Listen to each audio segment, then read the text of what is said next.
This video is being shown to you under Section 107 of the Copyright Act of 1976. Allowance is made for fair use for purposes such as criticism, comment, news reporting, education, and research. Fair use is a use permitted by copyright statute that might otherwise be infringing. Hit the like button. Let's go.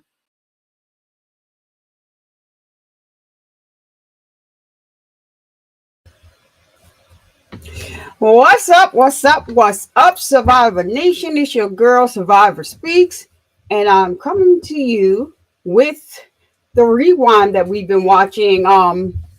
So the rewind is of Ronald Anthony Burgos Aviles. We're in the penalty phase of the trial. I always like to look at it like it's a mini trial, because not all courts have mini trials. And so also, if you notice, if you go to video, I uploaded a video of Bercy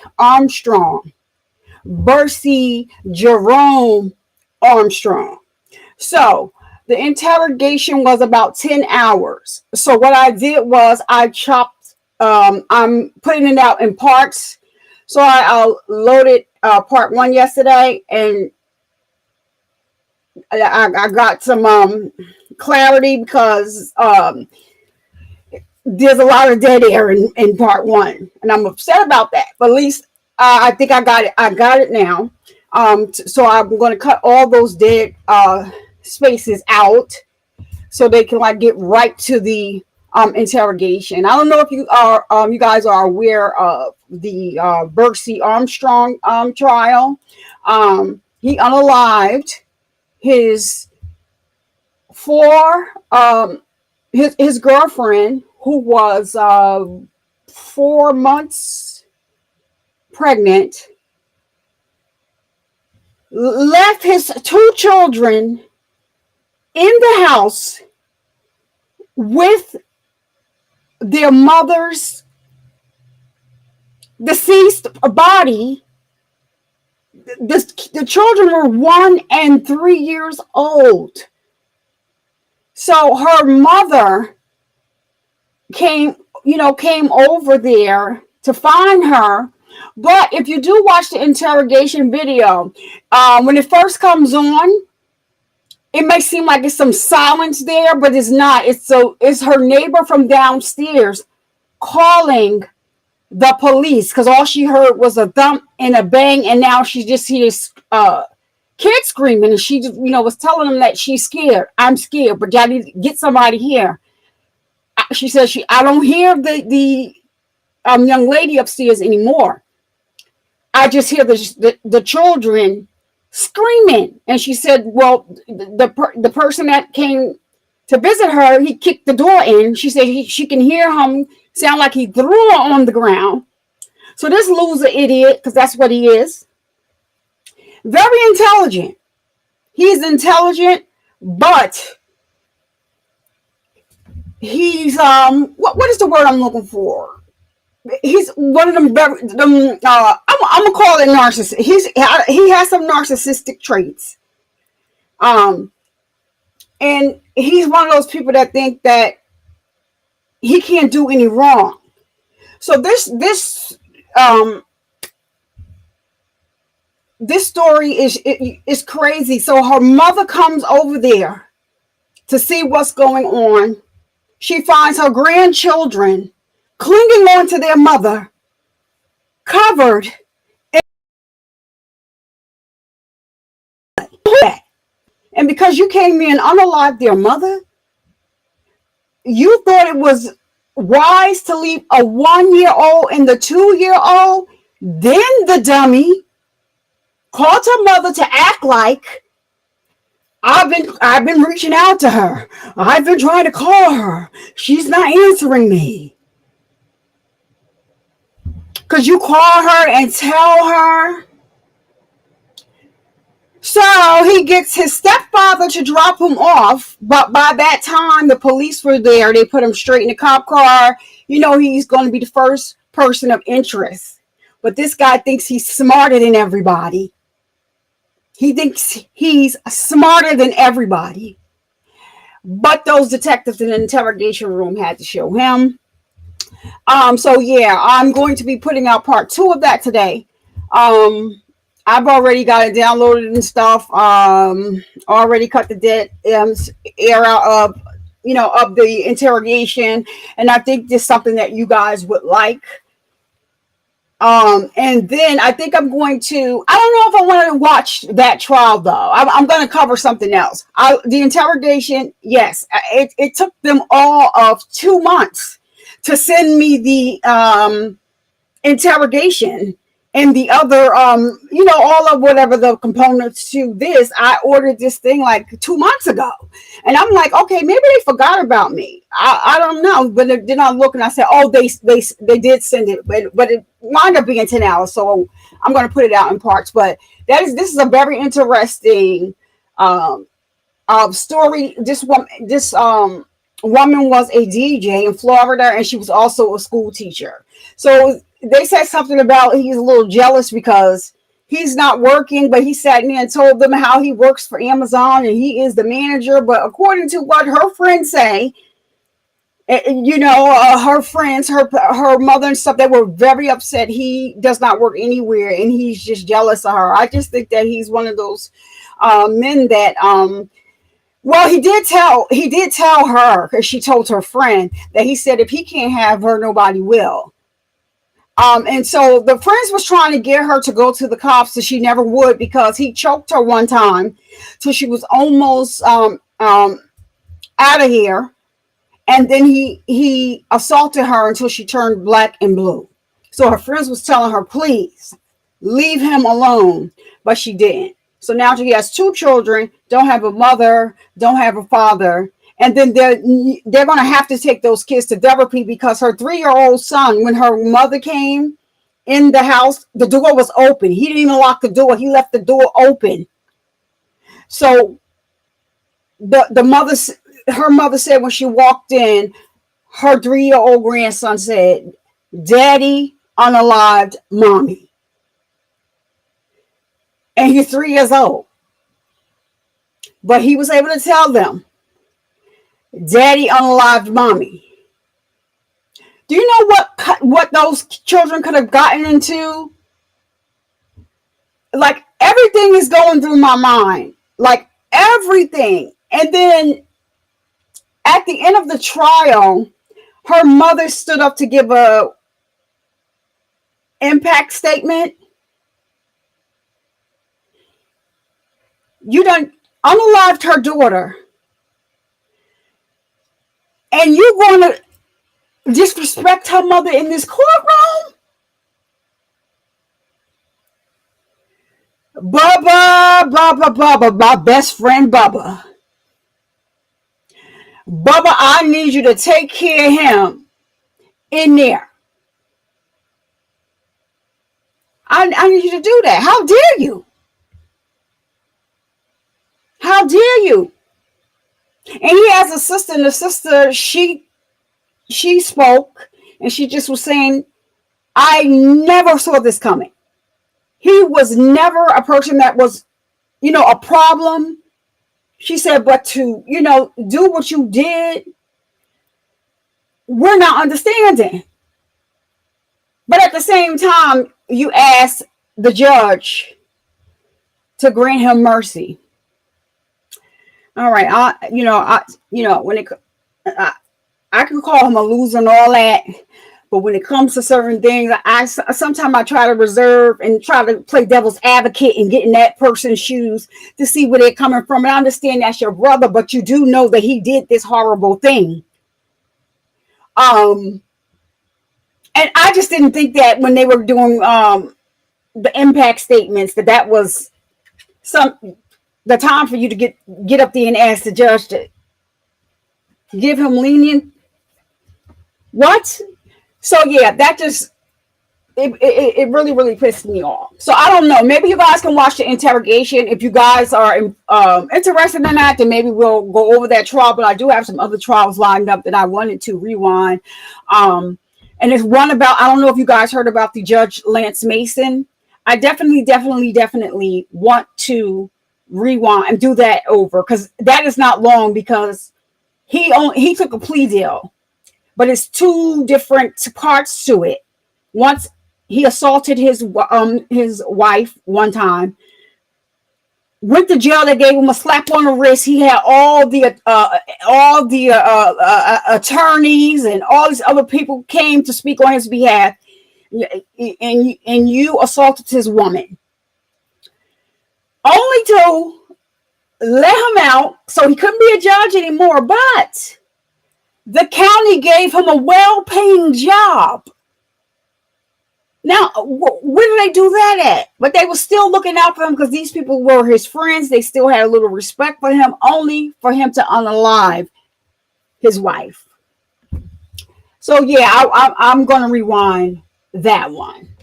But this one, you guys can look at the interrogation. You may be, maybe some of you're interested in, but I just think this guy, he's a young little punk.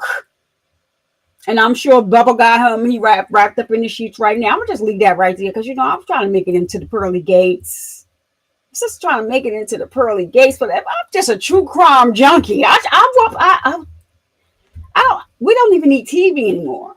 But we have it, but we don't need it. All right, let me see who in the building. I know Loa is here. I saw Loa. Of course, thank you so much for stepping in for me. You know that I was having issues with my computer. I'm gonna just say that, because I be trying to be on time. Yeah. So we got Loa here. Chloe Albert's Revenge. What's up, girl? What's up? How you doing? Thank you for stopping by. We got Child Diggy in the Mizzy Freaky house. Child Diggy, what's up, girl? What's up? Glad you came over here. Show us a little love. Y'all hit that like button for your sister. Hit the like button for your sister.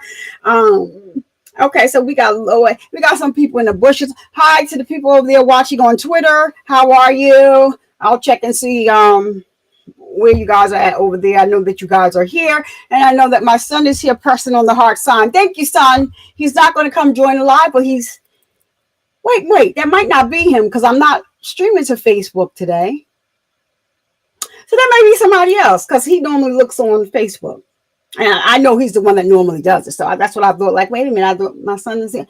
No, it's not him. It's somebody else throwing me hearts. And I love it. Thank you so much. Thank you to everybody that's here. So without further ado, we're going to get started. So we're in the penalty phase of this, this loser that we're doing this rewind for. This loser here. Yeah. This loser, just to give some of the people, I know they weren't here before, just to give y'all a quick rundown. So this is an ex-U.S. Border Patrol officer. He had relations with a woman, met her, told her he was single, all that jive. She got pregnant, had the baby. She didn't ask him for anything. I'm gonna handle my business myself. That's what I'm gonna do. So she was in school to be a RN, using the tuition money that, how you don't use all your tuition, you get the reimbursement. She was using the reimbursement to take care of her child, and to pay daycare or whatever, if her mother wasn't available, her sister wasn't available, but she just said she can't do this anymore. So she reached out to this guy. And he starts having conversations with her, like, he's all into it. Long story short, he done unalive her and the baby. First, he took a syringe and shot something into that baby's leg. He never walk again after that day. The first day he met him, the first time he seen him, and he asked to meet them in the park. She walked to the park, and then she's like, oh my goodness, I forgot his snacks. Let me just run to the car. By the time she's walking back over towards him, she hears her son screaming and hollering. So she just takes him, like something is wrong with him. I'm going to leave. So they didn't stay. But he already had shot this baby in the leg with a syringe, a large syringe at that. Lola, tell him about that syringe. a large syringe as that. And so the baby never walked again. He was in so much pain. There was black blood coming out of his leg, and his father knew exactly whatever he interjected into this baby, which I think was testosterone, because that, or maybe he did something else. Because why would he suggest that to her? I don't think that's a spider bite. You know, he could get necrosis, and that's exactly what it was. But to unalive this baby the way you did this baby, slit his neck and stabbed him right near his heart, but it hit his collarbone. You took this baby and sat him in the woods and threw his stroller on the other side of the woods. But he set them up, had her come there. She was going to take the baby to the doctor this day. So he's like, oh no, come meet me first. And so she's talking to him. Like they're Snapchatting each other all the way. He's telling her where to go, where to make the turn at, all this stuff. He was in the bushes and he ambushed her.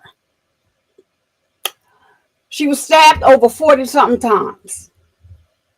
I'm gonna have to he's out there, and he should be in the Texas jail. I'm gonna find out. I'm gonna find out who I can call and make sure to tell him that, put him in a room with Bubba that got life, please, because he got life right along with Bubba. But I need y'all to put him in a room with Bubba, and because Bubba needs to get him together. What is wrong with these men? What is wrong with them? Y'all unaliving children and stuff like that? I just don't get it. But I just cannot look the other way. Crime is my life. I was like, so all right, y'all. So let me it's so sick, child digging. It is very sick, and it's disturbing because you don't know. Oh, the baby was 18 months old, child digging. So Lola got the syringe, excuse me. She got that the size of the syringe there up there, Lola. And so the baby was 18 months old. And so if you all remember, we do have the Yoda emoji. He was wearing the Yoda shirt the day that he was unalived, and he loved Baby Yoda. So I made a Baby Yoda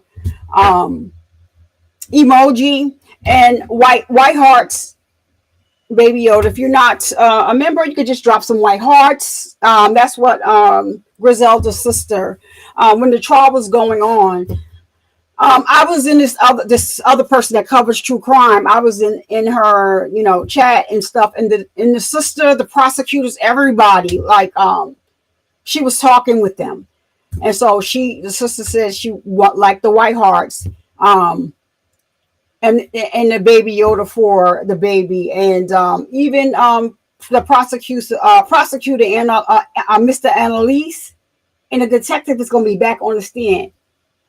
I need Fulton County.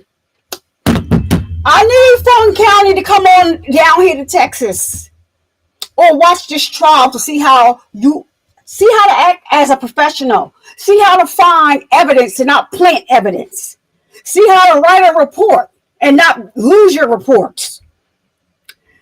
All that.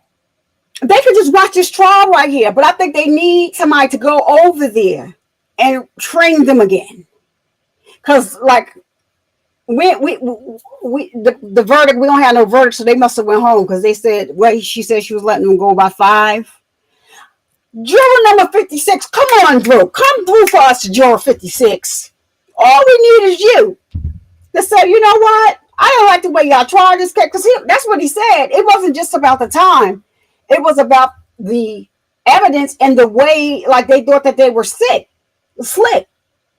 In Hilton, baby, that little ghetto closing that you gave yesterday, lying, putting all these narratives in the jury's head, I did not like that. because she was up there saying stuff that just was not true. But the sad thing is, it's closing arguments. So, they get a chance to go off on a tangent. But, like I said, there is another RICO case coming out of Fulton County. Fulton County has joined forces. I think it's 3 or 4 other counties. They're coming together, and there's going to be another RICO trial. Now, what I'm waiting to see is if they're going to try to bring in another star, a celebrity like a Young Thug with this thing. Because the way Fanny was talking in that press conference, oh, baby. And then, she put Future's whole government out there. Nobody asked you that. Can you just answer the question yes or no? You couldn't. But what I really want you to do is return Thug's watch, because you stole it. You was the last one picture with it.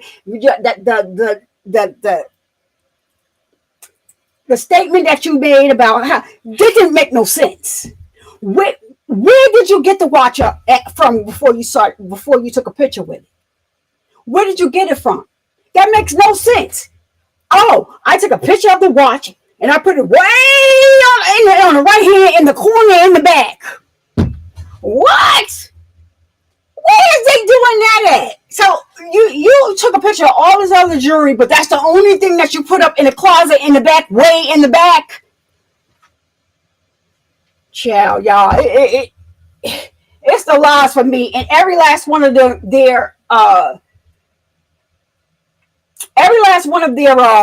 those cops, investigators, whatever, got on the stand and perjured themselves. Why do they get a pass? It's not like they perjured themselves and nobody saw it. No, they were called out for it each and every time. Everything is all good until cross-examination.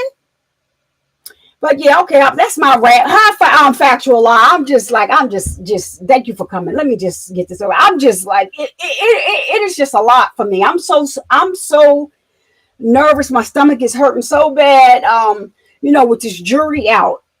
And I felt, to see Shannon today, he looked like he's just defeated. He looked like he's defeated. And I felt so bad for him. He wasn't. And you know what? I think it could be because of the closing that Hilton did. But what they need to know is that, we all know that they're liars. I just hope that the jury picked up on it. I think they did, because juror number 56, I'm going to need you to handle this. I hope you, floor person, because we should have had not guilty already today. Enough is enough. Yeah, did they commit crimes? Yes, they did. But they didn't commit the crimes that y'all saying that they did. Woody killed Nut. That's who killed Nut. We figured it out. Woody was trying to tell y'all he killed Nut. He killed Nut.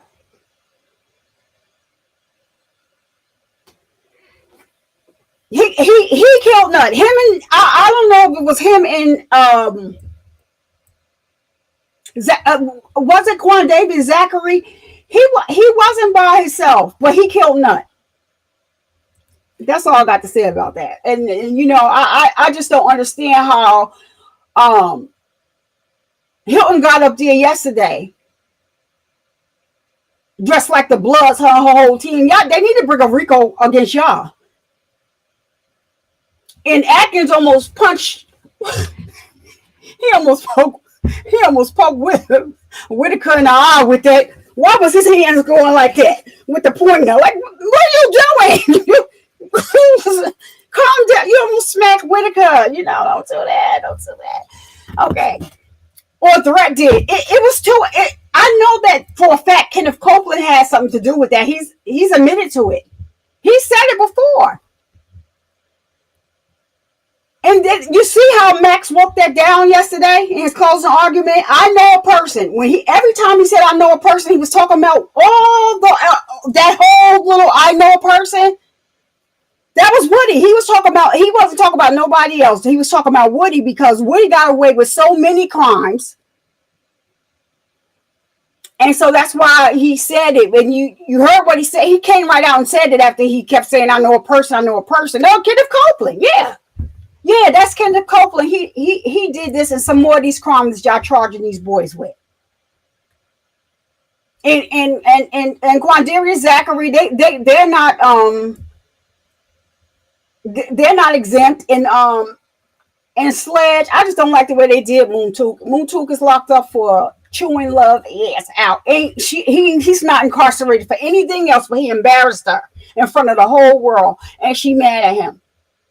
But I'm gonna reach out to the angry lawyer, because I know that he was doing some work on this, and I know he found something that was wrong with the paperwork with the first plea deal they gave him, and the last one.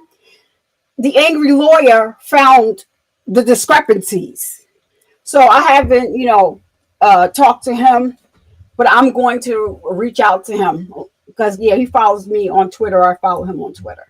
So without further ado, let's just bring this on. I'm sorry, y'all went on a rant and a little tangent because I cannot. And so, all right, let's get started. The judge, don't he look like Baby Finster? Y'all know who Baby Finster is with the big ears? He looked like Baby Finster. Don't he? He's a good judge, though. He just get on my nerve when he be trying to rush them. All right, so there it is. Full screen it.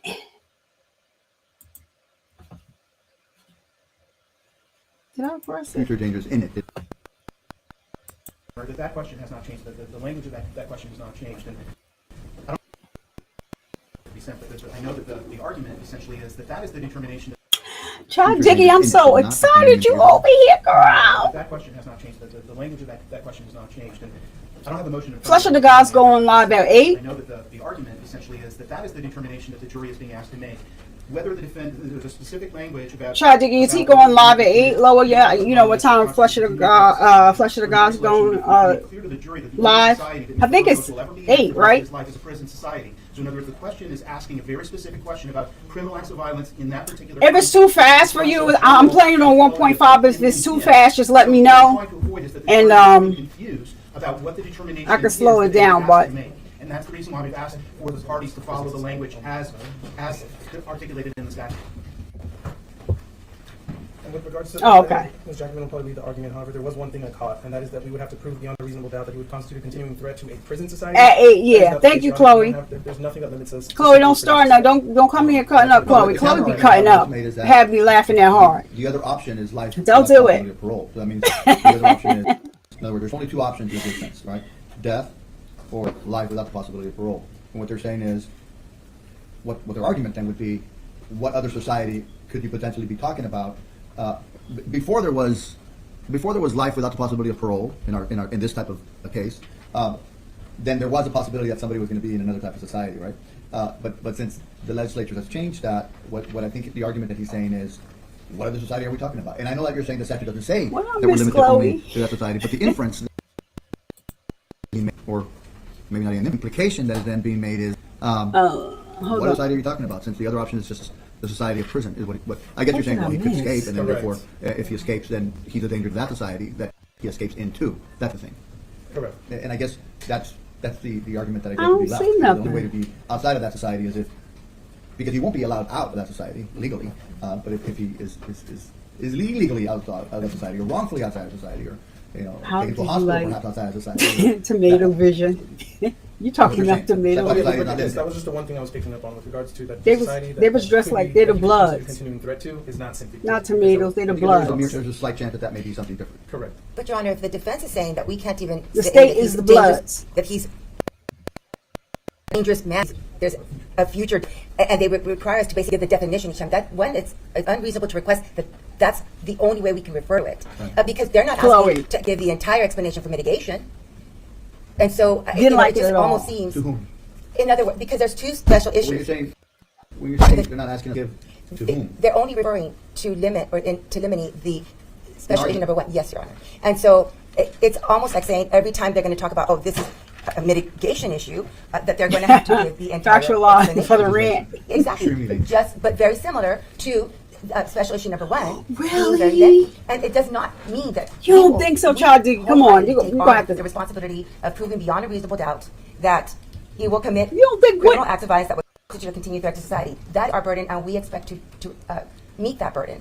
But by saying that we are minimizing our That was your responsibility friend. when we Oh my refer to it as future goodness, danger, that's sad. it does not make sense, especially because the courts, Sorry not to only hear for that. the voir dire or the veneer, explained these issues using that future danger. In addition, so did the defense, called it future danger. It just makes sense to continue that and emphasize that we have the burden to prove that this issue and exactly what this issue means, and this issue means that the defendant will commit criminal acts of violence constitute a continuing threat to society.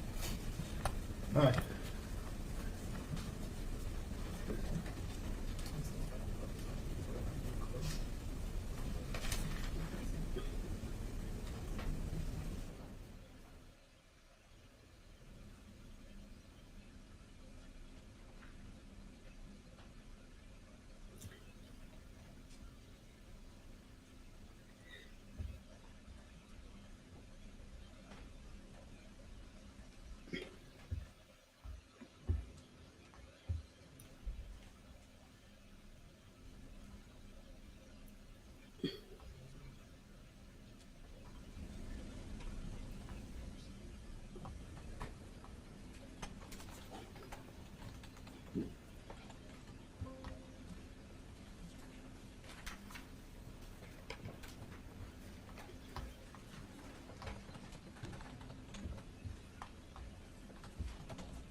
Your motion and limit you on that issue be denied. Thank you. Judge, we also have, I don't know when they plan on coming in, but we had some photographs which I understand were reserved for the penalty phase, to which we have objected. And we had deferred. When will that come in, do you think, if at all? Yes, Your Honor, I believe that those are going to be coming. Okay, we can probably do it then right after lunch or something. Perfect then. And you're not going to show them at opening? Okay, good. What other things do we have to take on now before opening? On limiting?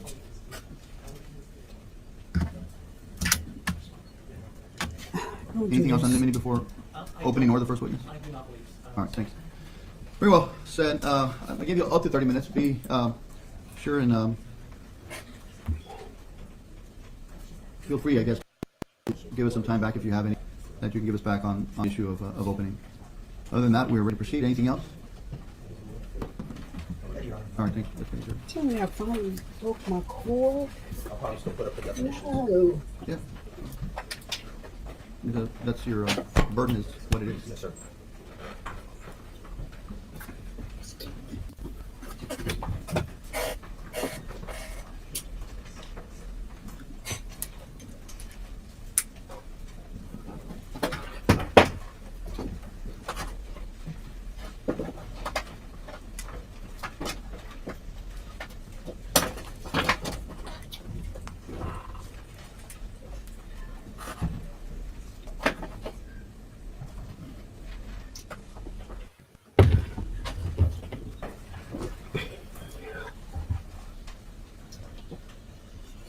Oh, goodbye.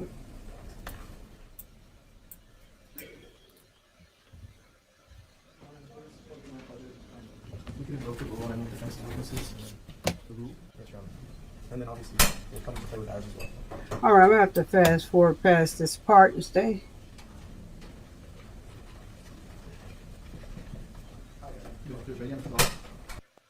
State's request. We'll ask that the state's witnesses also be placed under the rule.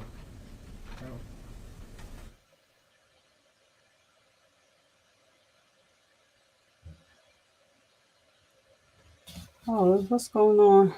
Hold on, let me just go past this part because we don't wait for breaks here.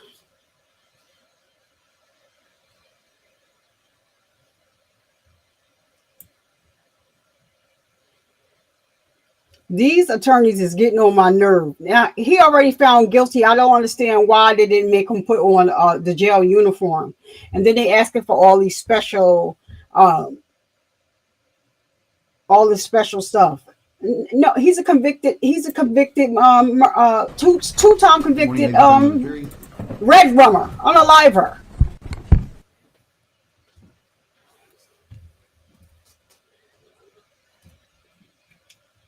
What happened? Why are you stuck like that? What's going on here?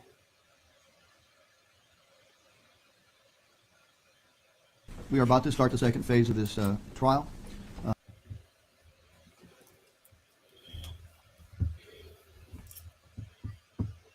Come on, Judge, now.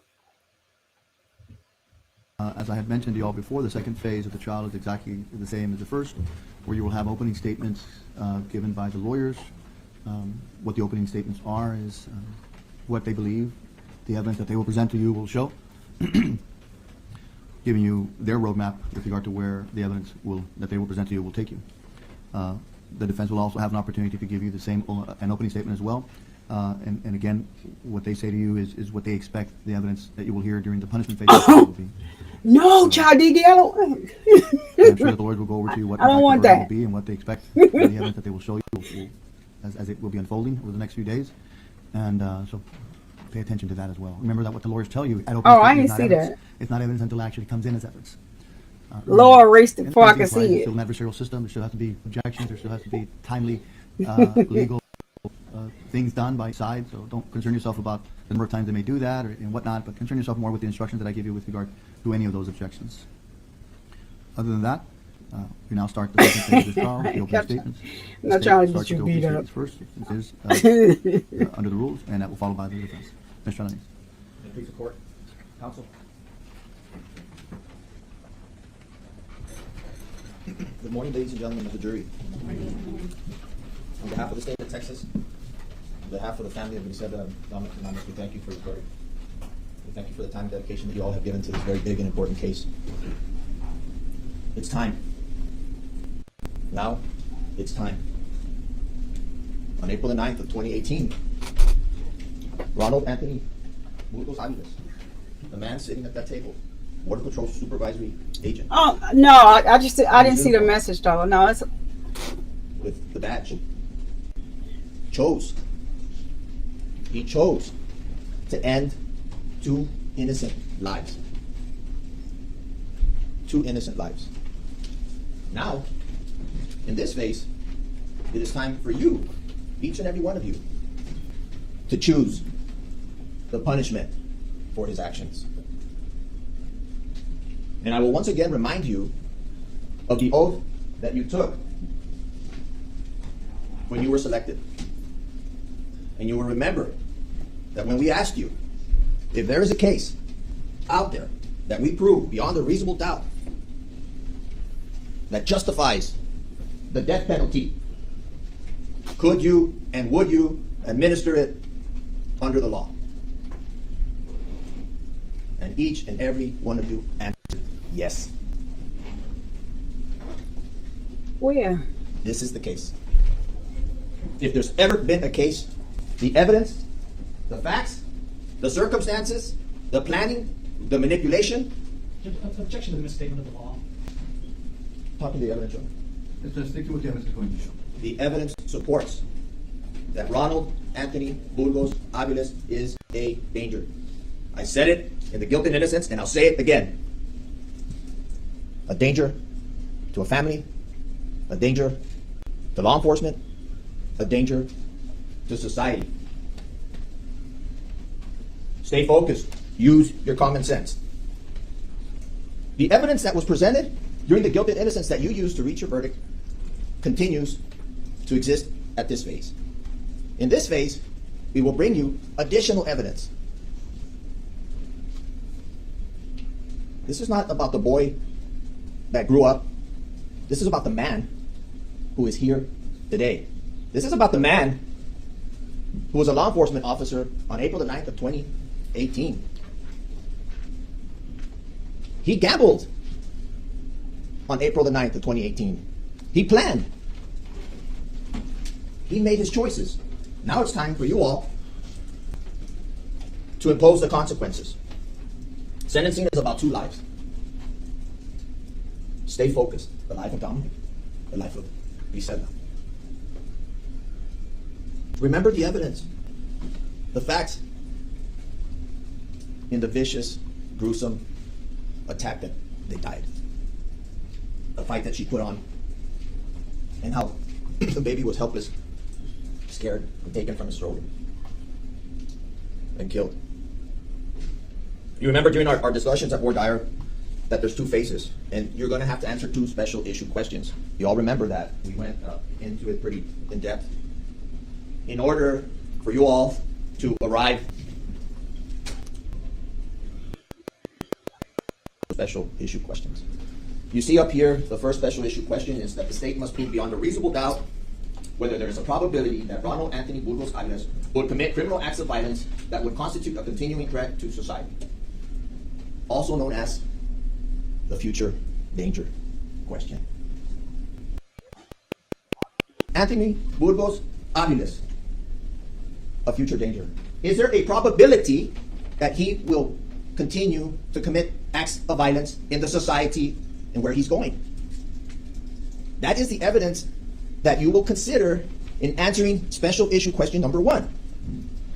And when we bring you all the evidence for special issue question number 1, we submit that you will answer yes. Looking at all the facts, looking at all the circumstances, looking at the testimony that we're going to bring you, that he is a danger now, and he will continue to be a danger in whichever society he is placed. You'll hear testimony from our Director of Classification from TDCJ, Texas Department of Criminal Justice. We're going to bring one of their officials to explain to you what is the difference between life without the possibility of parole, which is what the defense wants. They're going to ask you to spare his life, and the death penalty, or death row, which is what the state of Texas believes that he has earned. Not that he deserves, but that he has earned it. You'll be able to compare and be educated on your decision on where he belongs. And we submit he belongs on death row. You'll hear from family members, Grizelda's family members. You'll get to know more about her. You'll get to know more about Dominic, how their deaths has impacted their lives. The loss, how they have suffered, how they are coping with this horrible nightmare that they live every day. Every single day, they will live this nightmare for the rest of their lives. You'll hear from lead investigator Raimundo Garcia. We're going to bring the lead detective. We will be revealing to you more evidence in the form of communications through text messages that will reveal more about who Ronald Anthony Burgos Aviles, who he is. You will see that before the murders and after the murders, the text messages he's sending to other people, those messages will speak for themselves and let you peer into the depraved heart that he has.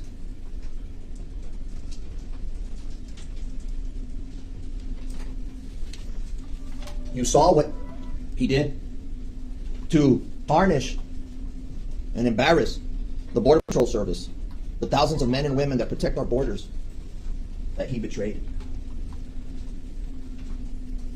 All of that evidence, you will be able to answer special issue number 1, beyond a reasonable doubt, yes.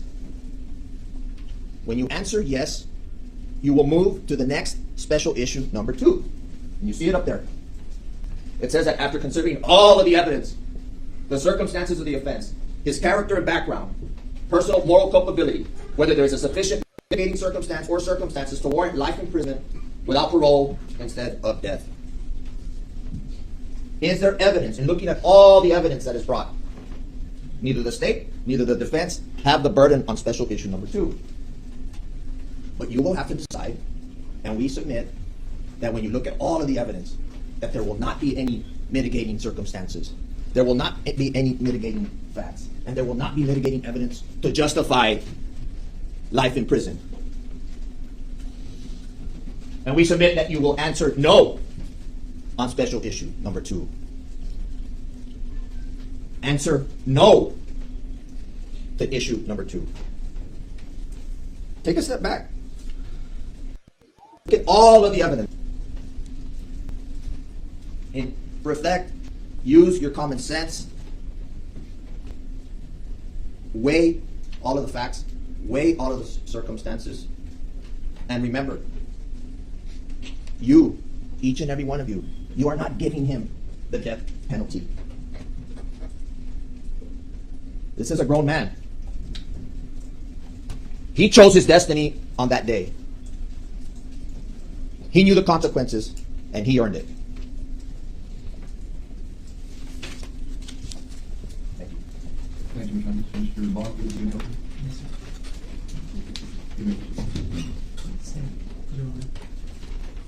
This man is going to die in prison no matter what happens next. This attorney is a real a-hole. I don't like him at all. Now, I am not a politician, and in a second, you're going to see our slideshow, which is not as sophisticated as the state's, and I apologize. I hope that you don't hold it against Mr. Burgos Aviles. If you have to, I apologize. Appreciate it.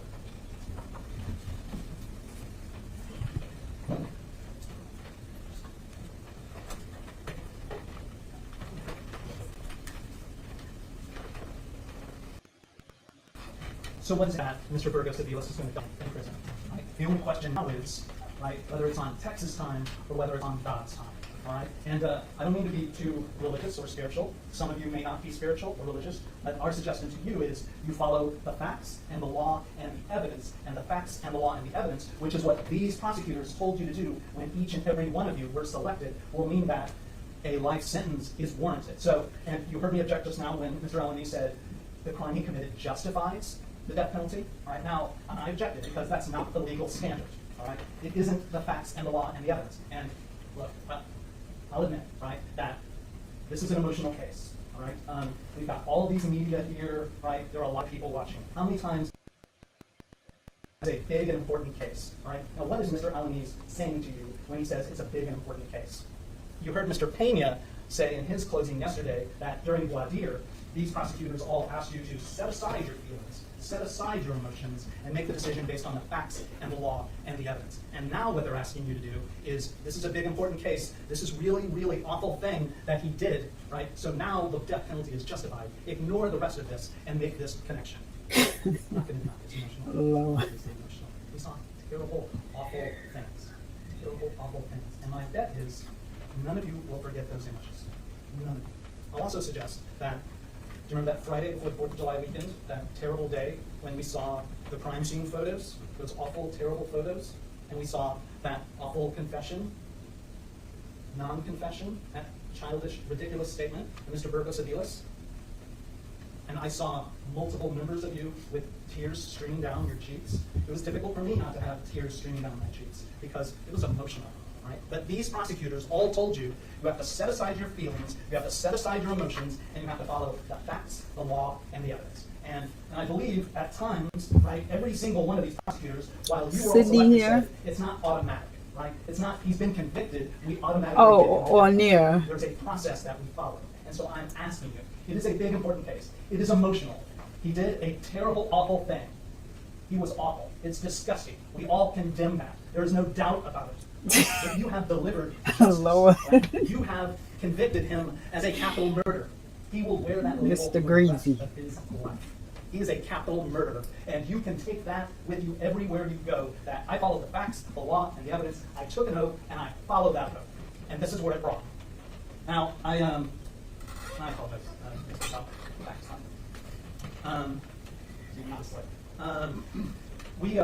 I want to take a moment, and I hope that has been conveyed to you, that we acknowledge the loss and the grief of the Hernandez family. We expect to hear from them very soon. Their loss and their tragedy is unbelievable. I think back to that Friday before the 4th of July and those pictures and what they had to endure. We treasure human life. Right? All of us, I believe, in this room believe in the sanctity of life. There is no doubt about that. And so I don't want anything She just rambling. we have done to be misconstrued as an affront to the Hernandez family. It's all.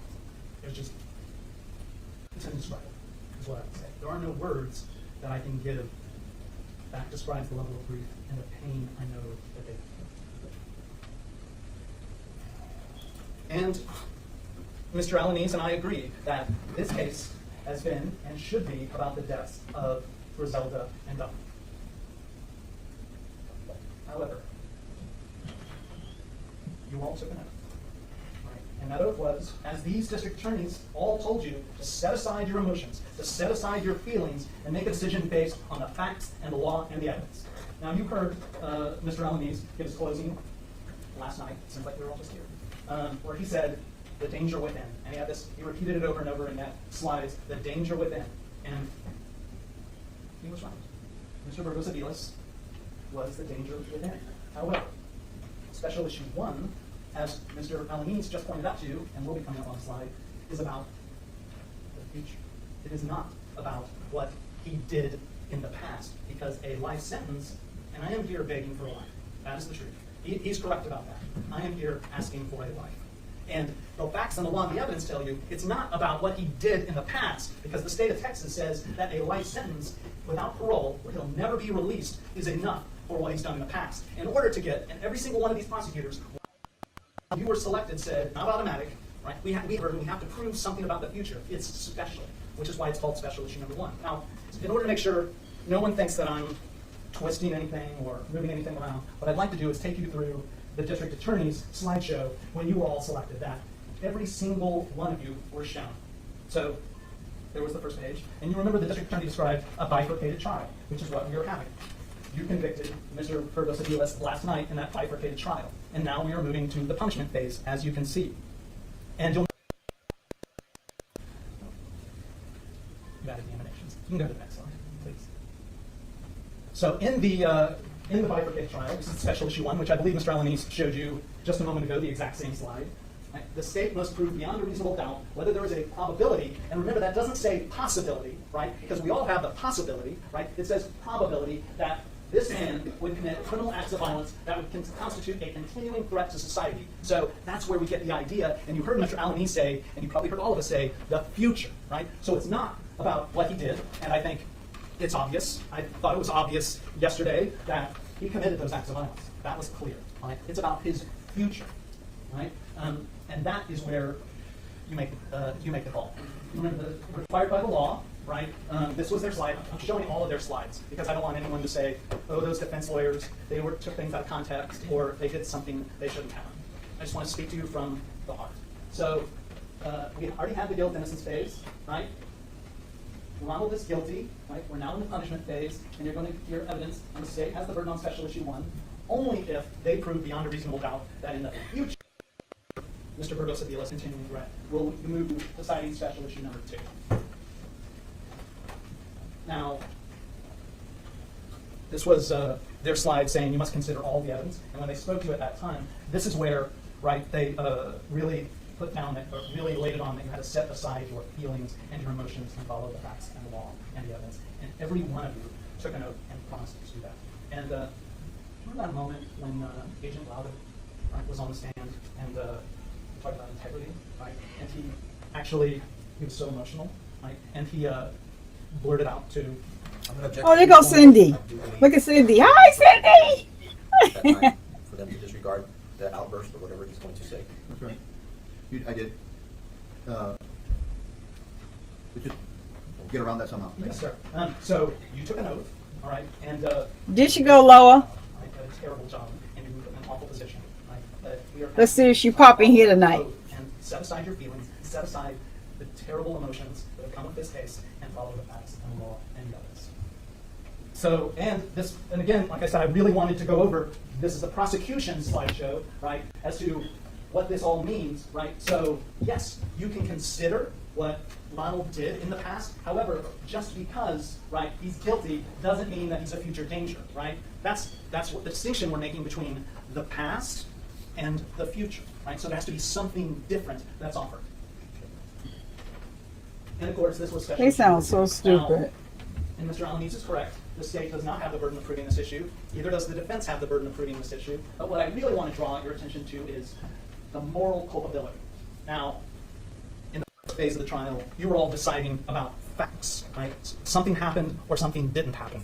We know that's reality. So when you're making that decision, it's either something happened or something different happened. And that's why a jury must be unanimous in order to make that decision, either an acquittal or a conviction, because you're deciding about facts. You can't agree to disagree about whether or not the sky is blue. The sky is either blue or it's not blue. Now, when you're talking about morals, and you remember that this is the state's slideshow, when you're talking about moral blameworthiness and morals, that's when it becomes an individual decision about what. You'll also note when you receive the instructions that the only way a death verdict will be given is if you are unanimous, if you all individually make the moral decisions and answers to special issue number 1 and special issue number 2.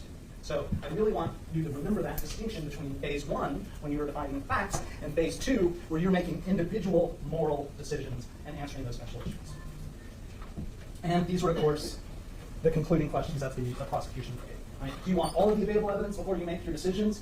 Can you keep an open mind? Right? And this is where they, again, they would can you set aside why your is you feelings posting and so follow the much? facts and the law? Are there any views or personal beliefs that are so strong that would prevent you or substantially impair you from performing your duties as a juror? And you all answered, no, there are none. I can set aside my personal feelings, my personal beliefs, and do my duty as a juror. Here will be our case, which is that Ronald Burgos Aviles is not a continuing threat to society. Now, you heard the district attorney in his closing argument yesterday talk about the danger within and how Mr. Burgos Aviles, hiding behind the badge, had edge weapons training, and I could just see it coming to today, right, and to their case, which is that he's trained in knives because he was a Border Patrol agent, so therefore he will be a danger in prison. I want you to think about that, right, and think about how that's twisted, because does anyone believe that Border Patrol agents are trying to knife fight, and when Agent Lauda gets on the stand, right, we'll be asking Agent Lauda, right, are you trying to disarm someone who has a knife, or are you trying to be aggressive with a knife? And I asked Agent Lauda, because he had integrity, to say, no, Border Patrol agents aren't trained to knife fight. We're not trained to do anything aggressive. We're trained to disarm someone who has a knife, because the people we are most likely to encounter are armed with knives. So that's what double-edged training. Yeah, he's doing too much. Anything about being aggressive or being a danger. And you'll remember Mr. Pena asking, I believe it was Officer Garcia, when you did your background check, did you find even an arrest on a misdemeanor for Mr. Burgos Aviles? So up to this point in his life, right, he has led a completely clean life. Right? Doesn't have an arrest, he doesn't have a misdemeanor, he doesn't have a felony. No prior criminal history. You also heard every officer say that he did not resist arrest, and there was a lot of cross-examinations about, well, about did he give his name, how did he give his name, when did he give his name? Obviously, it was idiotic. And watching it play out was like a child. Right? It was immature. It was ridiculous. Some people on their voir dire questionnaires wrote, I don't know what he was thinking. And I think that is probably in everyone's mind in this entire room. What was he thinking? But, right, and you saw that video of his interrogation where he was foul-mouthed, he was rude, all right? However, what you also saw is that he complied. Right? He always complied. And why is that? For the same reasons that Mr. Alaniza said, which is that he is law enforcement. So yes, he did this disgusting, this unbelievable act that none of us could imagine and don't want to think about, but at his heart, he is more than that. He is law enforcement. He follows rules. And you're going to learn that in the 5 years, and you heard Mr. Alaniza say, it's time. Right? That's another phrase that he likes. It's time, it's time. In the 5 years, in this time, you're going to hear that he has been an excellent inmate, that there are no acts of violence on his record. And that includes a time during the pandemic where, for weeks, inmates weren't allowed to go outside or get breaks. So even while the rest of the world was losing their heads, right, Mr. Ronald Burgos Aviles, he didn't cause trouble, he didn't fight, he followed rules. So we have, and again, we repeat it, right, this is special issue 1 of what you will make a decision on. And you heard Mr. Alaniz refer to it, and you heard all of us refer to it during the voir dire as the future dangerousness. Now, I'm going to try not to simplify it to future dangerousness, because the burden that the state has is much greater than, is he a future danger? Because you could say, any of us, there's a possibility of being a future danger. Anyone in this room, right? It's a much greater burden that is, wait, I misread the slide, actually. He has committed no criminal acts of violence. All right, you can go. Special issue number 2. You'll learn, of course, that, and you've heard at this point, that Ronald is Puerto Rican. He was born in Puerto Rico. And I beg of all of you not to make the same mistake that some members of our team have said, which is, well, when he left Puerto Rico, he came to the United States. I have to say, Puerto Rico is in the United States. But in any case, please, I'm not going to call out who the team member was. In addition, he has a son, a grandson, and a nephew, and he has a family that loves him very much.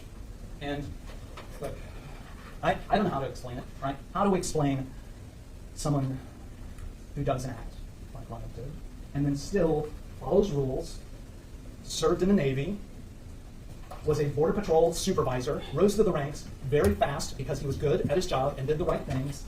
Someone who could stab Grizelda 27 times, stab his own son and kill his own son, and yet be a father and a husband. And I know, looking at the photos, Greasy's a good. Ronald's father children, he's so much. Because there's a child. And we've seen where that child went.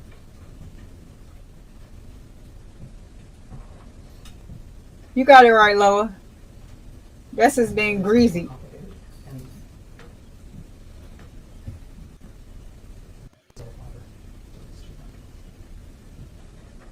I mentioned this a moment ago, is that he proudly served his country. You will see those military records where he didn't cause trouble. He didn't, he had a perfectly normal record, no violence, nothing to sully himself.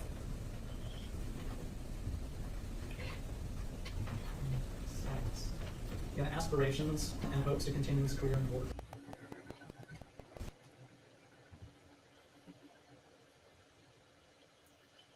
It's a question on all of our minds.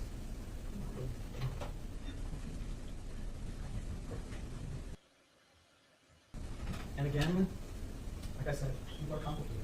People are multifaceted. They can be more than one thing. And I suggest to you, we're all, even something as unthinkable, as disgusting, as despicable as what he has done, we're all more than that. Well, and I think it's quite obvious. I am not from here, and I hope that you don't hold that against Ronald.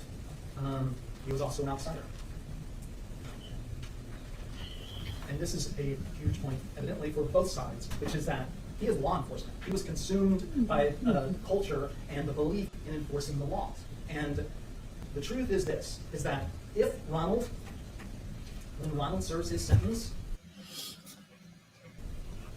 in the Texas Department of Corrections, he's going to be a bigger target. He's going to be more hunted than be the hunter because he is law enforcement. And these finely dressed, handsome officers you've seen every day, right, behind him, the truth is, it's much more identification with them than with me, for instance. You'll also learn, and you saw this was introduced on the defense case, is Ronald's prescriptions. And we highlighted the testosterone, of course, as well as the needles. But he was also prescribed, and I always have to say fentanyl, which you will hear is a drug and is very dangerous, especially when put in combination with testosterone, which can cause psychosis and changes the way your brain thinks. So when you think about those 27 times that Grizelda was stabbed, I really want you to hark back to the testosterone. And when the district attorney presents evidence that this was planned, and it looks idiotic, like a moron planned it, but it definitely looks planned. I want you to think about the fentanyl and that combination on his brain and how his thinking was affected. So, your responsibility, all right? And we talked about this in blood here, so I'm going to go through these as quick as I possibly can, all right?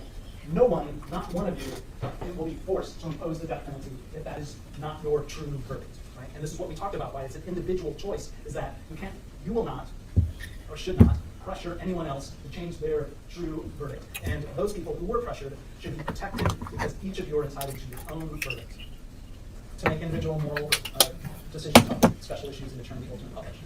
And again, we try to say this to all of you. Parole is respected as a final punishment for capital murder. So the reason why we keep saying this over and over is because many people who are on death row, when they speak with those jurors afterwards, the jurors say, well, I thought once I found him guilty, I had to give him. I'm going to object to this, I guess this, in essence, argument. It has nothing to do with what the evidence is going to show. Mr. Boggs. Boggs. Mr. Boggs, that's his name, Boggs. Do you believe that you're going to be able to bring in that type of evidence? It ain't easy being greasy. I can move on. I'm sorry, I thought the state had done some. You know exactly what he was doing.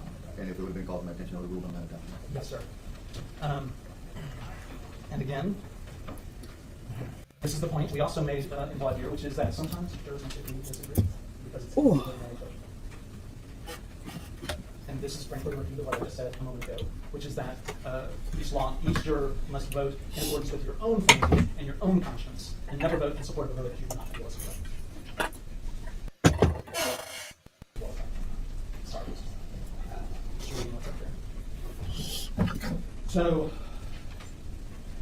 do you remember that moment during the trial where Ms. Morales, I believe, was testifying from San Antonio, the DNA expert, which Mr. Alanis referred to when I cross-examined her, and they'd done a paternity test between Mr. Burgos Aviles and Dominic. And that's always struck me, because, and you saw these beautiful photos of little baby Dominic, beautiful photos, just an angel. I think there's one where he's sleeping, an angel. And you saw the photos that of Mr. Burgos Aviles' other children next to Dominic, which Grizelda and her friend put together to see if what the deal was with his family and whether his child. So they did the DNA test, and of course they're going to do a DNA test. That's what we do today. But the truth is, all you have to do is look at him. That's his child. That's his child. And so yes, at the end of this, I'm going to come back and ask you to say that every time Ronald looks in the mirror, every day for the rest of his life, every day he passes a window pane and catches a glimpse of his face, that it's enough for him to see his son, Dominic, face that he killed. Every time he looks in the mirror, he sees himself, he's going to see Dominic. We share a burden. I'm here, we share a burden, I would say 2 sides of a coin. I'm here asking for a life. Your burden is to make a decision about that life. It's an emotional thing. It's a moral question. Look at those pictures of Dominic and Grizelda. It's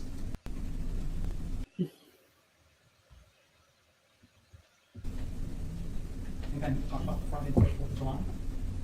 My dad is Now, Nightbot, I don't know.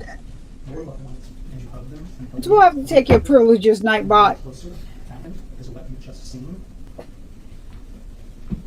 I have to tell you, let's not hide anything here. Everything I say is not evidence, but while I've been on this case, I'm a father, and I've thought about Dominic every day, every time I hold my child.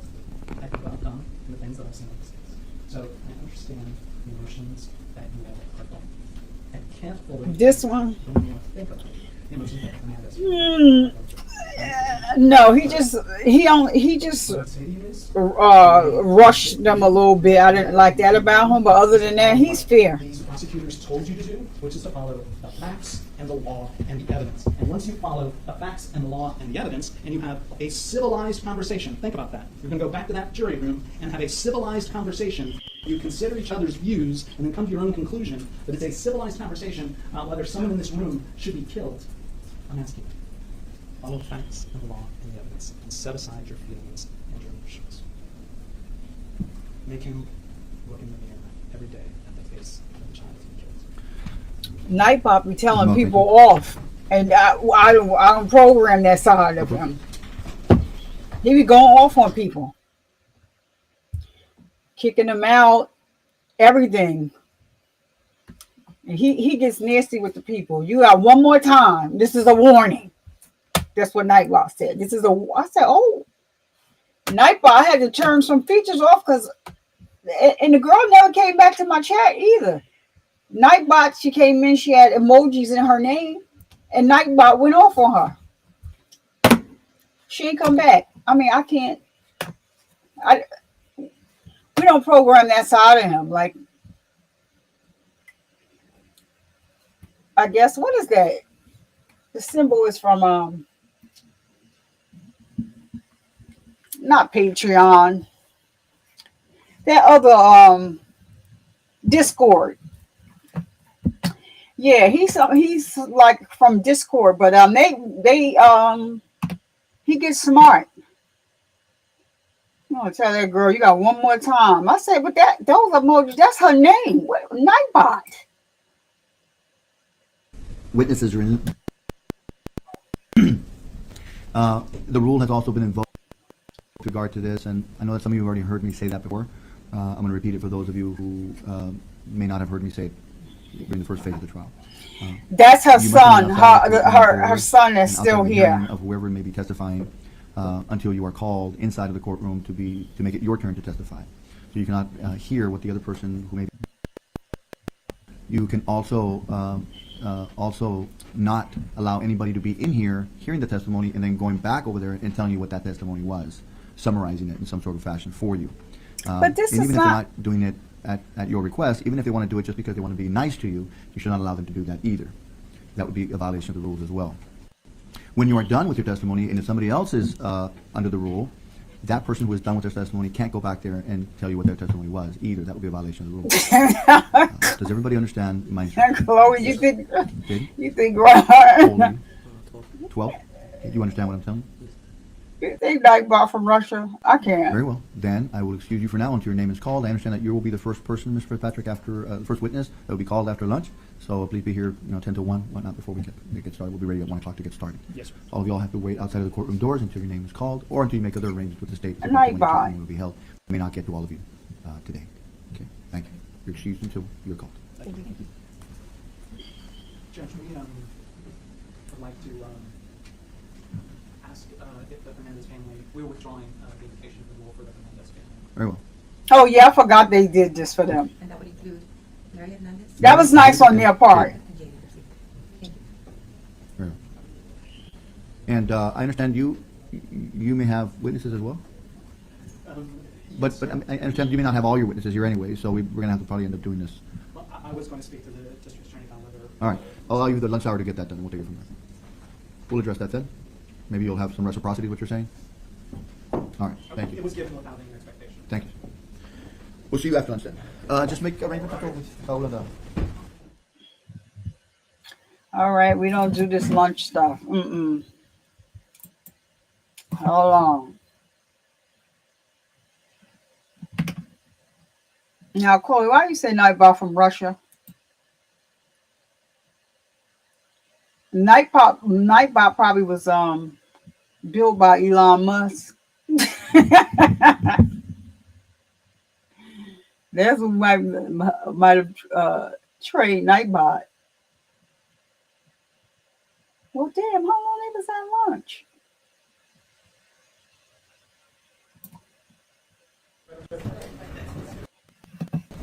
Let's get to the bell.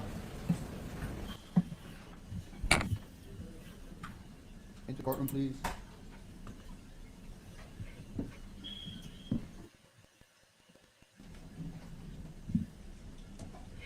Have a seat, please. Thank you. And is it Fitzpatrick, your first witness, Mr. Elliott? Get Mr. Fitzpatrick ready up here, please.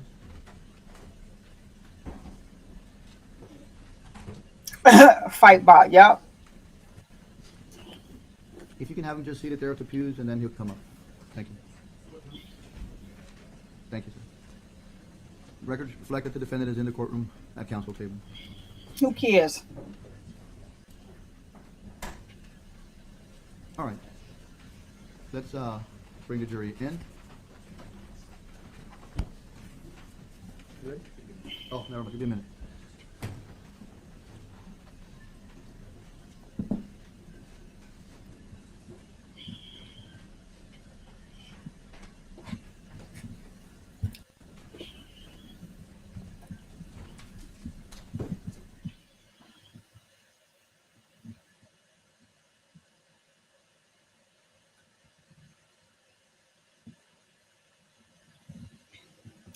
They're waiting for the jury.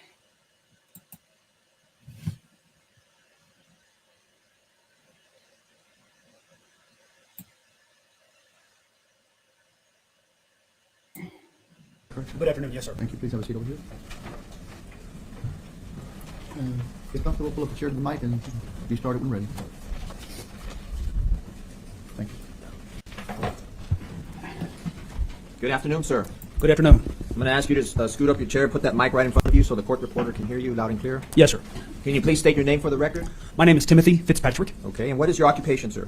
I work for the Texas Department of Criminal Justice. I am the Director of Classification and Records. How long have you been with the Texas Department of Criminal Justice? About 17 and a half years. Okay. Can you tell us what your qualifications are? Sure. I began with the agency when I was 18 years old. I attended Sam Houston State University, got a bachelor's degree in criminal justice from Sam Houston State. I was then able to go back and obtain my master's degree in criminal justice leadership and management, also from Sam Houston State. So with that one in 2015. And then again, been with the agency and progressed through the ranks of our agency for the past 17 and a half years. And in those 17 and a half years, what type of positions have you held? Yes, sir. So I began, again, at 18 as a correctional officer at the Ferguson unit in Midway, Texas. I was there for a couple of years, and I promoted to the position of sergeant of correctional officers. That was at the Goree unit, which is also in Huntsville. I then became a lieutenant at the Byrd unit in Huntsville, Texas. There are a lot of prisons in Huntsville, if you're not familiar.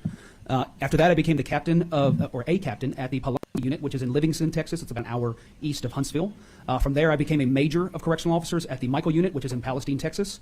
I became an assistant warden at the Litchner State Jail, which is in Houston, Texas. After that, I was lateraled back as an assistant warden to the Estelle facility back in Huntsville. From there, I received my first promotion to senior warden. I went to West Texas to a facility called the Rudd unit. Well, damn. I was there for some time, and then I was promoted to another facility as a senior warden at the PAC unit in Navasota, Texas. And then about 18 or so months ago, I got the most recent promotion to director of classification. So facilities across the entire state. I was fortunate enough to serve in 9 of those prisons throughout my career so far, and this most recent promotion brought me back to Huntsville. Do you happen to have an approximate number of how many inmates are in the Texas Department of Criminal Justice? Yes, sir. As of this morning, was right over 128,000. Woo! How many prisons is that? 98 prisons. Oh, they're in different prisons. 128,000 individuals incarcerated. How many employees do you oversee in your current capacity? So within my current role, I have numerous departments that fall underneath my purview. So the amount of administrative and support staff that fall within those departments is right around 1,800 to 2,000 full-time positions. Some of those are stationed within the headquarters, and then most of those are spread out throughout all of the facilities. So I have a contingent of administrative employees at every one of our facilities. And then indirectly, my position within the division that I'm in is also indirectly responsible and has oversight of all correctional staff. So that's approximately 20,000 or so full-time positions. And where are you housed? My office is at the headquarters, which is in Huntsville, Texas. Can I approach? I'm going to show you what's been marked as State Exhibit 535. Ask if you recognize this document. Yes, sir, I do. Does it fairly accurately depict the contents that are included in there? Yes, sir. So this is our disciplinary rules. I'll just ask you again. What's up, flesh of the gods? Welcome, welcome, Yes, sir. welcome. Yes, sir. Have you seen it before? Yes, sir, I have. Okay. And you reviewed this copy? Yes, sir. I'm going to tender State Exhibit 535 to the defense.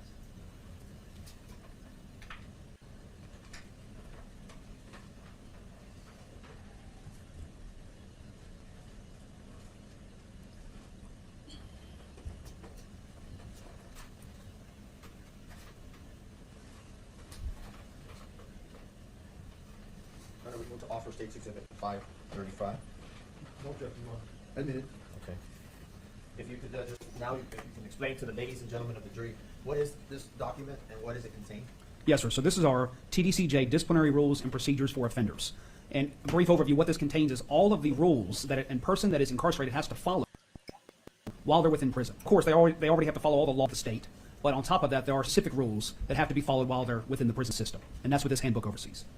Are the inmates familiar with this handbook? Yes, sir, they are. How is that? During their intake processing, they're all provided this information. And then also throughout their incarceration, they can get this from the law library. They can get this through differing routes. And so they have access to all of this information. Thank you. Yes, sir.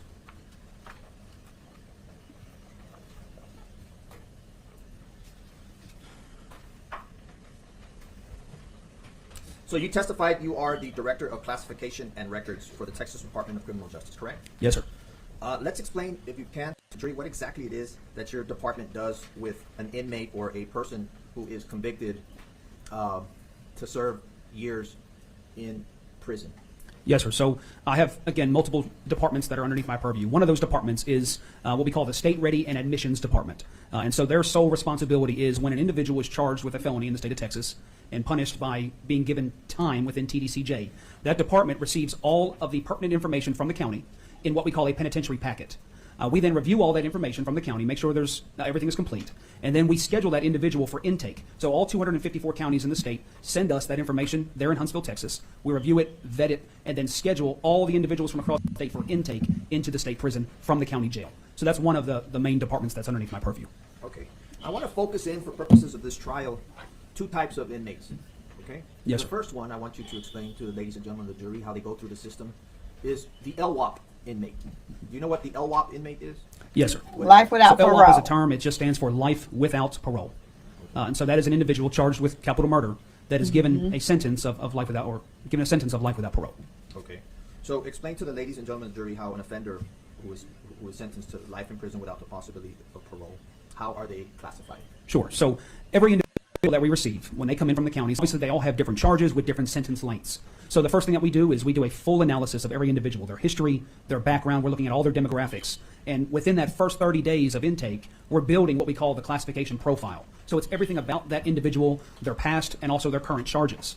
And then we use that information to classify them appropriately within our correctional system. And we have a range of general population custodies that we would then place those individuals into based on all of that information that we just received. And so, yes, sir. So, can I approach him once again?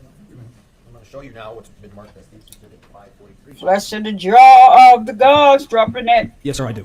baby Yoda. Yes, sir, I do. Is it very inaccurate? Yes, sir. I'll send her to the defense. All right.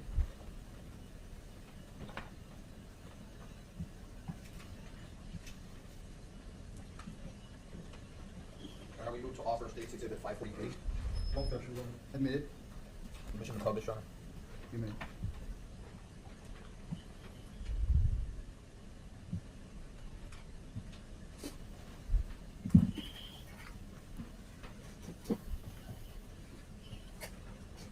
Okay. Now, you began to explain the classification. Chloe's overview. back. Go ahead and explain to the ladies and gentlemen of the jury how the different categories are. Yes, sir. So this is a brief overview of our general population custodies, and it is on a scale. So G1 being the best custody, and G5 being the highest or the maximum level of custody within general population. So when an individual is received within TDCJ, they're going to, for the most part, be coming in at a G2 custody. That is the most common custody. That is our minimum level security, but is also for inmates that are doing 50 or less years. So if an individual comes in, again, minimum custody, but is doing 50 or more years, they're going to be classified as G3 custody. So for an individual that is serving life without parole, they would come in at G3 custody. Okay. When we work down the scale to G1, that is the most privileged custody that we have. We also refer to them as trustees, I'm sure term before. So these individuals can live and work outside of the fences. These are very low-level offense type individuals, very clean disciplinary histories. These are the individuals, very stringent review process to be promoted to that type. So that's a very rare promotion to G1. Again, the majority are G2 or G3 if they're over 50 years. Now, when you get to G4 or G5, that has nothing to do with sentence. It has everything to do with institutional adjustment, behavior. So it doesn't matter if you're serving 2 years or life. If you start violating rules, we talked about the rule book earlier. If you start getting infractions, you can be what we call downgraded in custody to either G4 or G5. G5 is reserved for the most assaultive type individuals. So those that are assaulting staff members that are resulting in injuries, weapons, possessions, things of that nature, that's going to be the most maximum level of custody that we have within general population. So G5 are your problematic inmates. Yes, sir. Okay. Now, where do offenders sentenced to death, where are they classified? So they are not on this scale. This is for general population. We have a separate scale for death row or inmates sentenced to the death row. See that? Hold They on, have y'all. a 3-tiered scale, D1, D2, D3. Everyone will come in as a D1, and that's where they will remain unless, again, they start breaking rules while they're in prison. So if an individual comes in sentenced to death or break rules within D3, so less privilege. Flesh of the gods, flesh of the gods. Thank you so much for the gifted membership. I don't know if Battle Ladies 8612 is in the bushes. I have no clue as to who that is. Do y'all know Battle Ladies? The Battle Ladies 8612? Anybody? Going once, going twice? Well, you can thank God, flesh of the gods, for your membership. If you're in the bushes, come on out the bushes and tell flesh of the God, thank you. We appreciate you over here, flesh of the gods. I ain't got my sound stream deck working yet, but I'm gonna get it. I'm gonna get it together. All right, so let's go right back in here. Thank you so much, and I hope the person comes out of the bushes and says thank you to Flesh of the God. I don't know who that is. Setting to try to deter that type of behavior. Less money they can spend in commissary, things of that nature, until they start acting better and getting back to that D1 custody. Gotcha. How many of your prisons in the state of Texas can accept your LWOP or D3? I think I'm a Yeah, the G3. let this play, and then when this is over, we house our G3 individuals. Are G3 individuals exclusive to the prisons they are kept at? In other words, are G3s with G3s? So they are not exclusive by unit or facility. So if you go to one of our larger facilities, you'll see all of these custodies along that scale, all housed within the same unit, but then separated by housing areas based on the custody. So G2s and G3s, they can live in the same housing area, but they cannot live in the same housing area with G4s or G5s, G1s. So there's some variances there, but all within the same facility. And since we're on the topic of facilities, what are some of the living accommodations for these G2s and G3s? What are the types of layouts, if you will, that a G3, like a life without the possibility of parole, like this case? Yes, sir. What are the possible living arrangements? So we have two main living arrangements, if you will, that our prisons are set up in. So we have cell block style prisons, and then we have dormitory style prisons. Cell blocks is, you have a cell and you have two people living within that cell in general population. In a dormitory style prison, you may have 50 to 100 individuals all living in an open dorm environment, and it's like cubicles that are next to each other. It's more open space environment. So they could live at either of those types of prisons, and then depending on which one they're assigned to is would be housed at. And so within the dorm settings, G2s and G3s can be within the same dorm together. So you can have individuals with a vast array of charges and sentences living in the same dorm. So what type of crime or criminal, for example, would be a G2?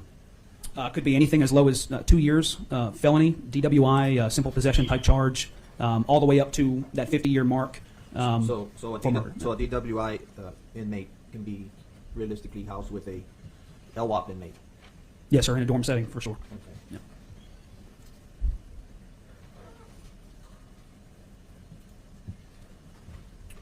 How are your inmates on death row managed compared to those serving life with?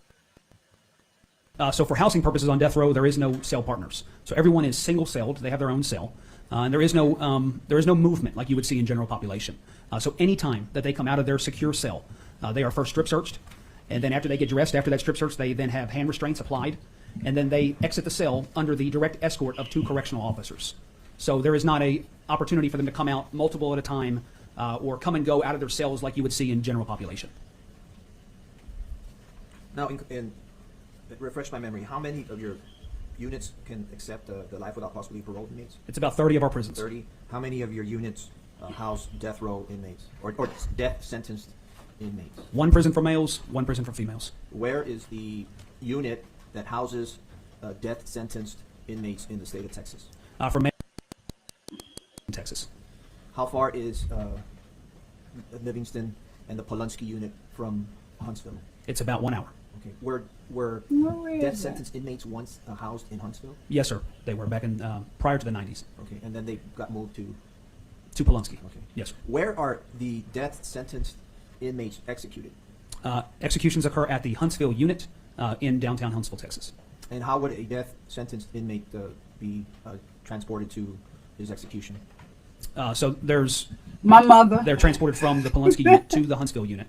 And there's specific procedures that are followed during that transport to get them there for that process. When you sent it, let's talk about services. Let's talk about privileges that your inmates have in the Texas Department of Criminal Justice. Okay. Yes, sir. Let's start first with your G3, G2 I have it here. categorized or classified inmates. Yes, sir. Okay. I'll start with religious services. Are they able to receive religious services? Yes, yes, sir. We have obligations to provide access to religious programming and also to do everything we can as an agency to rehabilitate the population. So yes, they have access to religious programming, all array of religions across the spectrum. So does that mean that somebody sentenced to life without the possibility of parole gets to go to church services? That is correct. With other inmates? Yes, sir. Depending on the facility and the size of the chapel, or sometimes they'll do church services in a gym setting, upwards of hundreds of inmates at a time in a church service. So within the prison setting, depending on the service, you could either be given a pass to go to the service if it is a smaller, like a Bible study or a program of that nature, or if it's just a larger church service, they do what's called an all-call. So they will go and say, hey, anybody that wants to go to church today, you can go down and go to church. And so they have those opportunities. And who typically who leads these religious services? Are they other inmates, or are these clergy, or who does this? So we have a couple different routes. So we do have chaplains on our facilities that facilitate programming. We also have a large volunteer base within the state of Texas. Every prison has their own approved volunteers, folks that are not employees. They just volunteer their time to come into the prison. You'll see a lot of church groups and things of that nature that do that. They'll volunteer their time to come into prison and teach church services or different programs to the inmate population. And then we have also inmate, we have some field ministers that are ordained ministers. They've gotten their degree while they've been incarcerated that teach some of those classes, but the majority of those classes are either taught by chaplains or volunteers that are coming in to teach. Okay. So somebody sentenced to life without the possibility of parole can have contact with a civilian religious person? Yes, sir. Providing services? Yes, sir. Okay. Counseling, or now that we're here, let's contrast or compare to your death row or death sentenced inmate. Do they have access to religious services? Yes, sir. They do have access. How? So it is different. For the access for anybody on death row, we do what's called in-cell studies. So the volunteers or chaplains can go to the side of the cell, not in the cell, but outside the cell, under the escort of security staff. They can talk with the inmates that are on death row, and then they can provide them booklets, handouts, a Bible, a Quran, whatever their religion of choice is. They can provide them that information or those documents to study in the cell themselves. And so that's the access that they would have for religious purposes within death row. So there is no contact, there is no group setting. It is one-on-one in their cell by themselves, reviewing and studying material. So it's self-study, basically. Correct. It's them in the Bible. Correct. Okay. Education classes. Does a person with life without the possibility of parole have the opportunity for education? Yes, sir. Okay. What type of programs? So what that looks like is the Wyndham School District oversees all of the educational services for the inmates throughout the state of Texas. It's actually the largest school system in the state. So inmates that come into prison, or if they do have that, there's other programs that they offer as well, have the opportunity to go to the education departments where they have their own teachers, the Wyndham teachers, counselors, principals, just like a regular school almost. And they would go there for their education programs. There's also vocational schools, so welding, cabinetry, cement work, I mean, a vast array of different vocational programs that they would have access to, and then college courses, depending on the facility and which college wants to provide courses for the inmate population. They send their own professors to the prisons to be able to provide college courses as well. And does an LWOP, life without the possibility of parole, inmate, are these programs available to them? Yes, they are. Okay. What about to the death sentenced inmate? No, sir. So it will mirror like it was for religious as well. So if we have an inmate that is sentenced to death on death row and maybe doesn't have a GED, there are some options there for the Wyndham School District to provide, again, in-cell study. But any of the vocations or anything of that nature, they would not have that opportunity. So any educational course would be in-cell. Okay. Counseling services for mental health and wellness, is that provided to your G3 and G2? Yes, sir. So we have, every facility has its own unit medical department. Each facility has differing levels of medical and psychiatric care for the inmate population. And so there's nurses, doctors, psychologists, psychiatrists stationed at different prisons around the state. And so someone in general population or life without parole, if they had an appointment with their mental health clinician tomorrow, they would get a pass. And then the pass would have the time that they would go see that clinician. And at that time, the officer would look at the pass and let them out of their cell, and they would walk down to the medical department, just like if you were going to a doctor's office. You would go down to the medical department, you would wait your turn for your appointment, and then you would go see the provider or the clinician, whoever that may be. What about medical services, procedures, operations, appendix, anything like that? Sure. So again, every unit has different levels of what they can handle, just like different hospitals can handle different things. So depending on the severity, if it can be handled on the prison, the medical staff will handle it there. If not, there's some other options. We have Hospital Galveston, which is a TDCJ ran operation with UTMB. That's like our state prison where we do all of our serious surgeries, care, and all of that. They could go to Hospital Galveston if it was enough. They're like your inmate provider. Correct. Yeah. Our two providers for our inmate population is UTMB and Texas Tech. So we partner with two Texas universities for our medical care. So an inmate sentenced to life without the possibility of parole, could he, if necessary, could he see a physician outside the prison? Yes. Through one of these providers? Yes, through one of those providers, or even happen to go to what we call a free world hospital. If it's something serious enough at one of the prisons and they have to call 911 for that individual, they would then be escorted to the hospital where they might see a physician at our normal local hospitals. And they're taken in a van, or how are they taken to a free world hospital? So on a 911 type situation, it'd be an ambulance for the most part. But then just depending on the type of severity, if they were going to go to Hospital Galveston, population inmates for the most part travel by bus. Okay. A prison bus? A prison bus, yes. Okay. Let's compare that to the medical services for somebody who's been sentenced to death. Yes, sir. So again, if somebody on death row has a same appointment, like we discussed, whether it's a nursing appointment, mental health appointment, they would also get a pass for that appointment, but so would the staff, and the staff would have to go to the cell, again, strip search the individual, restrain the individual, and then walk with him two correctional officers to that one individual and walk them to the medical department, escort them down there, and then they stay with them in the room the entire time that they're seeing the medical provider. It's 8, so they don't right? leave the room, they don't leave his side, they are right there escorting, providing that oversight and security throughout the duration of that medical visit. You're making a good point here. With the word escorting, are your G2 and your G3 classified inmates, do they have a 24-hour Yeah, it's escort? 7:58. 5 more minutes. I'll shut No, this sir. down and Or they then walk around freely?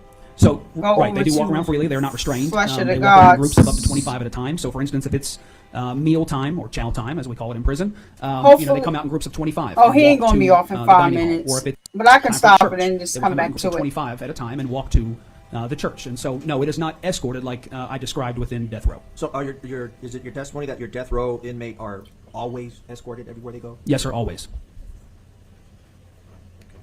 What about recreation? Let's compare the two. Oh, no, as he far as said your 8. G2 or your G3, life without the possibility of parole, recreation services. Yes, sir. So for G2, G3, where we provide either day room time, which is just a common area where there's televisions, board games, things of that nature, where they can all commingle together, watch television, play chess, checkers, dominoes, whatever the case is. And then there's also times throughout the day where they have outside recreation. So when those outside recreation yards open, anyone who wants to go to recreation can go outside, play basketball, they can play volleyball, depending on what the unit offers as far as recreational equipment. They can have that opportunity to play those, have recreation time together, playing basketball, handball, whatever the case is. Do they have, is it cable TV? Who decides what program they watch or what channel it's on? We do have cable TV, and that's decided by a vote. So, and that's just one of our internal processes. So if there's 20 people watching television, they kind of vote on which channel to watch together. And then we do that again every hour. So if this hour they vote to watch, the football game, the next hour we do another vote, and if Price is Right wins, then they watch Price is Right. Okay. Let's compare that to your death row inmate. What kind of recreation do they have? Everything is by themselves. They have the opportunity to go into the day room for 1 hour a day, and the day room is very different than what I just described earlier. There is a TV in the day room, but it is a small secured area where they have a bench. They have a toilet and sink area, and then they have a television and a pull-up bar. And so that's what the inside day room recreation looks like. It's only one person at a time, and it's for 1 hour. Then they have the opportunity a couple times a week to do outside recreation, again, completely by themselves. So they are searched at the cell, restrained, taken to the outside recreation yard. There is a basketball net, and there's a pull-up bar. They're given a basketball, and they spend an hour outside by themselves in that recreation environment. Let's now talk about visitation. Yes, sir. What about your G2 or G3 life without the possibility of parole inmate? So G2, G3s have the option or have the opportunity to have contact visitation. So if they have to add family and friends to their visitation list, and if their family comes and visits them within prison and they have not gotten to one of the higher custodies because of their behavior, so if they're G2 or G3, they would then have contact with that family. So imagine a room this size with a bunch of tables set up. They would come out, be able to hug and kiss their family members, hold hands throughout the visit. They're in a room surrounded by other inmates and their families visiting as well. So it's the contact visitation room. There's also regular visitation, which is behind, we call it regular versus contact. Regular visitation is behind a partition. There is no contact. You can't touch, you can't hug. You talk to them over the phone or through a mesh gate, and that's a regular visit. How often do they have contact visits on the G2 and G3? They have opportunity for contact visits every week. How long? So most visits are 2 hours, but if the family's driving from a long way away, they can visit for up to 4 hours a day. That damn Chloe.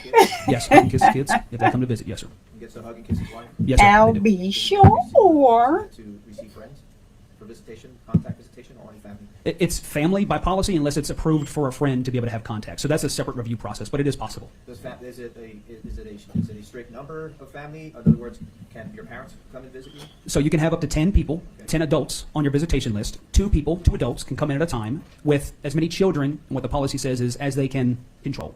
So, if they have 3 or 4 kids and they can keep them near and around the table where they're not, kind of running all over the place, then they can have 2 adults.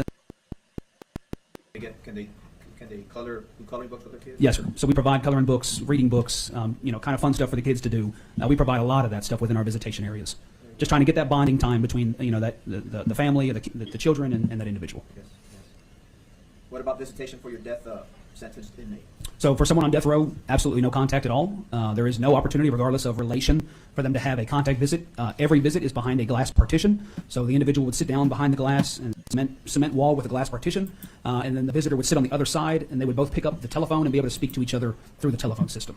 How often are they allowed to have visitors? They're also allowed once a week. For an hour or two? 2 hours. 2 hours. Yes, sir. I didn't ask you. All right, so I'm going to end it because Flesh of the Gods is starting at 8. I just wanted to tell y'all a quick story about he got me talking about visitation. Well, I used to work in a all women's facility for 6 months as a correction officer, and they had the program where they train the dogs. They had just started this program. They trained the dogs so that support dogs. So they train them, and then they send them to the people that need them.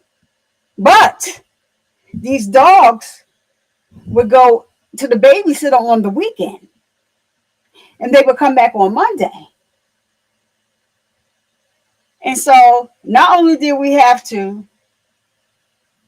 strip search these females, we got to strip search. We had to do the dog too. I said, now see, this is why I'm about to leave, because y'all want me to just be checking in on the dog, looking all up the dog's hind parts and stuff. Y'all need to find another program. I love the program. I love what they do, what you do here, because the inmates, they don't have anything else to do. So they really, really took their dog seriously and training them to get them prepared to go, to be able to be somebody's support dog. But this dog had to go everywhere they went. So if they went on a visit, they would bring the dog. Then you got to strip this person and looking all up in the dog. Look, I said, can we find something else safe to do? Because I don't want to be looking up no dogs behind. It was a lot of them too. But I think it's a really, really good program because it calmed a lot of them down. And it is a beautiful thing because people do need support pets or whatever. But it was just, it started becoming a lot. I'm going to need y'all to find something else safe to do. So we are going to go over to Flesh of the Gods. He's starting at 8 over there with the panel. So I'm bad with my email. Like I didn't check it. Sorry. But we're here. So I have to close the show as I always do, because it wouldn't be me if I didn't tell you to make sure that you're getting your mammograms, filling on your boobies, to make sure that you are all right. And men, just want to let you know, men get breast cancer too. I know you have a problem with the word breast, so I said let's substitute it for pec or chest. It's fine, whatever you want to call it, but I just need you to know that it is a thing. And don't you dare let anybody come into your house and disturb the peace that passes all understanding. Because I'm Survivor Speaks. I'll see you guys in the next one.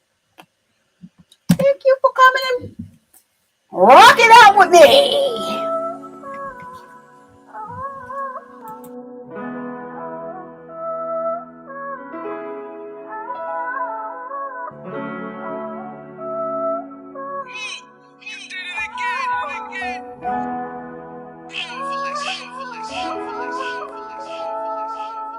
Full cycle, I just might though, just like a Michael. Mama gone now, I'm thinking death is not we entitled. And it was me versus me, them battles had to fight through. And when you way in the dark, them demons try to fight you. But you can't let them when you gotta see the damn light.